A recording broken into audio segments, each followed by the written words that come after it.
Hello, welcome back to a new video. Today നമ്മൾ നോക്കാൻ പോകുന്നത് പ്ലീസ് കം ഓ ഫ്ലഡ് എന്ന് പറയുന്ന ആശാലത എഴുതിയിട്ടുള്ളൊരു പോയമാണ്. സ്ട്രെയിറ്റ് ആയിട്ട് നമുക്ക് ആ പോയത്തിലേക്ക് തന്നെ പോകാം.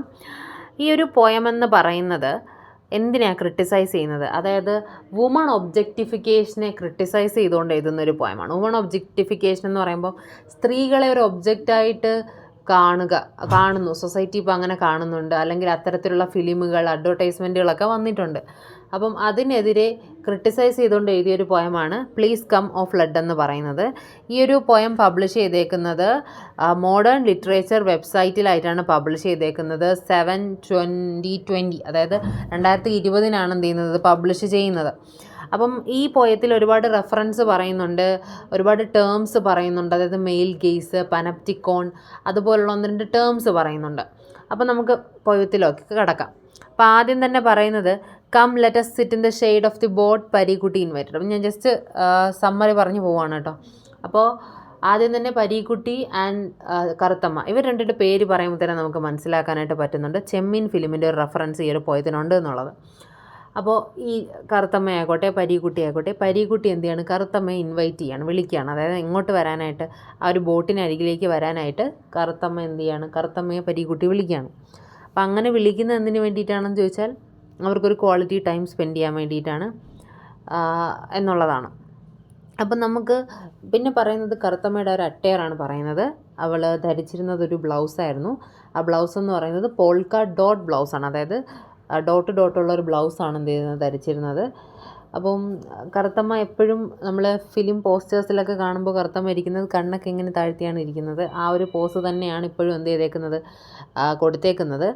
പിന്നെ എന്താ പറയുന്നത്, അവളുടെ ലോവർ ലിപ്സ് എന്തായിരുന്നു, അവളിങ്ങനെ കടിച്ചുകൊണ്ടാണ് ഇങ്ങനെ ഇരുന്നത്. അപ്പോൾ ഇത്രയും ഒരു പിക്ചർ ആദ്യം കാണിക്കുന്നുണ്ട്. അപ്പോൾ ഇതെല്ലാം കാണിക്കുന്നത് എന്താണ്, കറുത്തമ്മ എന്ന് പറയുന്നത് ഒരു ഒബ്ജക്റ്റ് ആയിട്ടാണ് എന്ത് ചെയ്തേക്കുന്നത് ഇവിടെ നമ്മുടെ ഈ ഒരു ഫിലിമിലെ ഡയറക്ടർ ആയിക്കോട്ടെ, നോവലിലെ ഓതർ ആയിക്കോട്ടെ ഒക്കെ എന്ത് ചെയ്തേക്കുന്നത്, പോർട്രേ ചെയ്തേക്കുന്നത്. അപ്പോൾ Karuthamma is viewed as an object rather than A human. അതായത് ഹ്യൂമൻസിൻ്റെ ആ ഒരു പ്ലഷർ തീർക്കാൻ വേണ്ടിയിട്ടുള്ളൊരു ഒബ്ജക്റ്റ് ആയിട്ടാണ് കറുത്തമ്മ എന്ത് ചെയ്തേക്കുന്നത്, ചൂണ്ടിക്കാണിച്ചിരിക്കുന്നത്. പിന്നീട് പോയിട്ട് മെയിൽ ഗേസ് തിയറിയെ പറ്റി പറയുന്നുണ്ട്. മെയിൽ ഗേസ് തിയറി എന്ന് വെച്ചാൽ എന്താണ്, ഈ ഫിലിമിലായിക്കോട്ടെ, അഡ്വർടൈസ്മെൻറ്റിലായിക്കോട്ടെ, സ്ത്രീകളെ എങ്ങനെയാണ് പുരുഷന്മാരുടെ ആ ഒരു ഇഷ്ടപ്പെട്ട രീതിയിലായിട്ട് അവരെ മാറ്റിയിരിക്കുന്നത്. അതായത് പുരുഷന്മാർക്ക് എങ്ങനെയാണോ കാണാൻ ഇഷ്ടമുള്ളത് ആ രീതിക്കാണ് എന്ത് ചെയ്യുന്നത്, ഇപ്പോൾ അഡ്വർടൈസ്മെൻ്റ് ആയിക്കോട്ടെ, ഫിലിം ആയിക്കോട്ടെ ഒക്കെ എന്ത് ചെയ്യുന്നത്, സ്ത്രീകളെ ഒബ്ജക്റ്റിഫൈ ചെയ്യുന്നത്. ആ ഒരു കോൺസെപ്റ്റിനാണ് മെയിൽ ഗേസ് എന്ന് പറയുന്നത്. ഈ മെയിൽ ഗേസ് കോൺസെപ്റ്റ് ആദ്യമായിട്ട് വരുന്നത് നമ്മുടെ ലോറ മൾവയുടെ visual pleasure and narrative film എന്ന് പറയുന്ന ആ ഒരു എസ്സേയിലാണ്. അപ്പം ഇവിടെ മെയിൽ ഗേസ് തിയറി പറയുന്നത് എന്തുകൊണ്ടാണ്, ഈ പരീക്കുട്ടി കറുത്തമ്മയെ വ്യൂ ചെയ്യുന്നത് നമുക്ക് ആ ഫിലിം കാണുമ്പോൾ തന്നെ അറിയാം. പരീക്കുട്ടിയുടെ ആ ഒരു നോട്ടം ഒക്കെ എന്താണ്, അവളുടെ ആ ഒരു ബോഡിയിലേക്കാണ് എന്ത് ചെയ്യുന്നത്, കൂടുതലായിട്ടും അയാളുടെ നോട്ടമൊക്കെ പോകുന്നത്.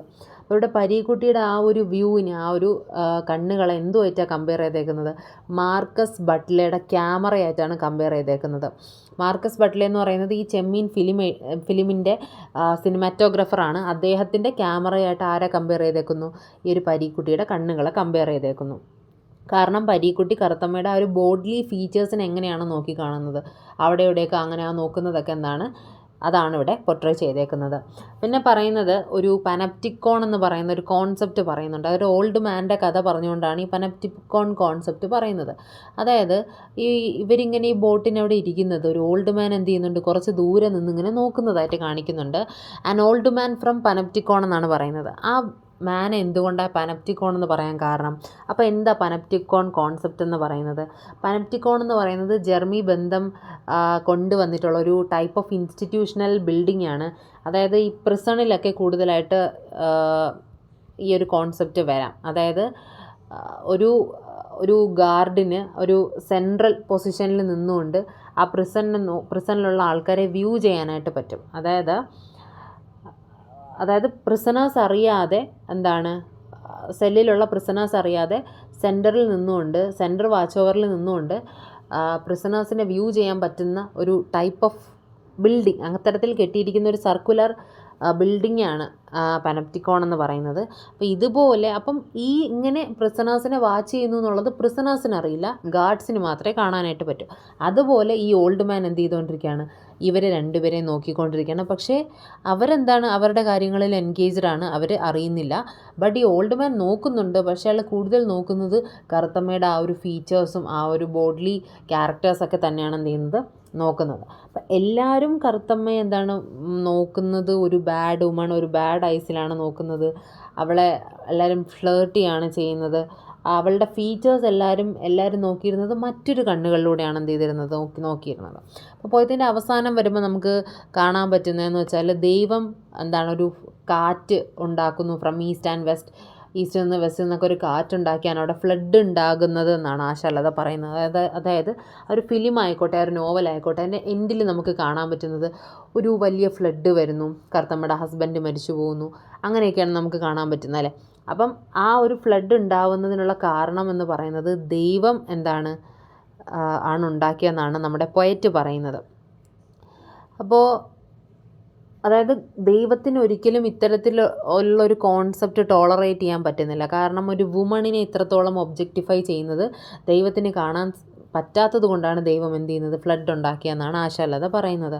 അപ്പോൾ ഈ പോയം അവസാനിക്കുന്നത് ഒരു വരി എന്ന് പറയുന്നത് unlike what these novelist say എന്ന് പറയുന്നൊരു വരിയാണ്. അപ്പോൾ ഇതിൽ പറയുന്നത്, അതായത് നോവലിസ്റ്റുകൾ പറയുന്നതായിക്കോട്ടെ, ഫിലിം ഡയറക്ടർ പറയുന്നതായിക്കോട്ടെ, അതുപോലെ ഒന്നും അല്ല കാര്യങ്ങൾ. യഥാർത്ഥത്തിൽ ആ ഒരു കറുത്തമ്മയെ ഒബ്ജക്റ്റിഫൈ ചെയ്യേണ്ട കാര്യമൊന്നും അവിടെ ഇല്ല. ഒരിക്കലും ഒരു സ്ത്രീയെ റൊമാൻറ്റിസൈസ് ചെയ്യാൻ പാടില്ല. ആ സ്ത്രീയെ റൊമാൻറ്റിസൈസ് ചെയ്യുന്നത് വളരെയധികം തെറ്റാണെന്ന് പറഞ്ഞുകൊണ്ടാണ് ഈ ഒരു പോയം എന്ത് ചെയ്യുന്നത്, അവസാനിക്കുന്നത്. അപ്പോൾ ഈ ഒരു പോയത്തിൽ ഉടനീളം പറയുന്നത് സ്ത്രീകളെ സൊസൈറ്റി എങ്ങനെയാണ് ഒബ്ജക്റ്റിഫൈ ചെയ്ത് കാണുന്നത്, അതിന് വേണ്ടിയിട്ടൊരു റെഫറൻസ് ആയിട്ടാണ് ഈ നമ്മുടെ ചെമ്മീൻ എന്ന് പറയുന്ന ഫിലിമിലെ കറുത്തമ്മയും പരീക്കുട്ടിയും എടുത്ത് പറഞ്ഞേക്കുന്നത്. അപ്പോൾ ആ ഒരു കാലങ്ങളായിട്ട് ഫോളോ ചെയ്ത് വരുന്ന ആ ഒരു ഫീമെയിൽ ഒബ്ജക്റ്റിഫിക്കേഷനാണ് ഈ ഒരു പോയത്തിൽ കാണാനായിട്ട് പറ്റുന്നത്. ഓക്കെ, നിങ്ങൾക്കത് മനസ്സിലായെന്നാണെങ്കിൽ തീർച്ചയായിട്ടും ലൈക്ക് ചെയ്യാനും ഷെയർ ചെയ്യാനും സബ്സ്ക്രൈബ് ചെയ്യാനും മറക്കരുത്. Okay, thank you.